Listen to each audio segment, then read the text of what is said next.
আমি আজকে ওগা সোশ্যাল মিডিয়াতে ওগা ভিডিও দেখছি যেখানে লুৎফুজ্জামান বাবর যাকে ফাঁসির অর্ডার দিছিল শেখ হাসিনার আমলে, কারণ উনি ভারতের বিরুদ্ধে একটা কাজ করতে চাইছিল, এই জন্য এই কারণে ওনারা ফাঁসির অর্ডার দিছিল।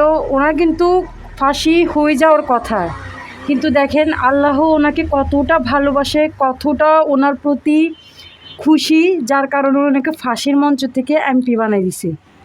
আপনারা একটু শুধু চিন্তা করেন, ওনার কিন্তু ফাঁসির অর্ডার ছিল, ফাঁসির অর্ডার থেকে ওনাকে আল্লাহ এমপি বানাই দিছে। এর থেকে বড় কি আর আপনারা চান? আপনারা বলতেছেন উনি কেন মন্ত্রী হইল না, ওনাকে কেন মন্ত্রী বানাইলো না।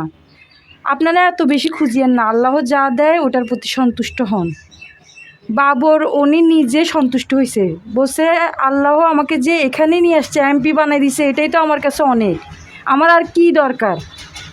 আর ওনাকে মন্ত্রী কেন বানায় না এটা তো আপনারা বুঝতেছেন, কারণ উনি একবার মন্ত্রী থাকা অবস্থায় যে কাজটা করতে চাইছিল এটা তো খুব ভয়ঙ্কর একটা কাজ। এখন যদি আবার মন্ত্রী হওয়ার পরে আবার সেম কাজটা করে, এই কারণে হয়তো তারেকুর রহমান ভেবে চিন্তে ওনাকে মন্ত্রী বানায় নাই।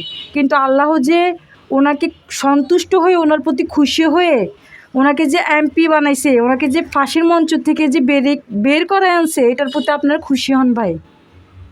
আল্লাহর কাছে লাখ লাখ শুক্রিয়া আদায় করেন। আল্লাহ মহান।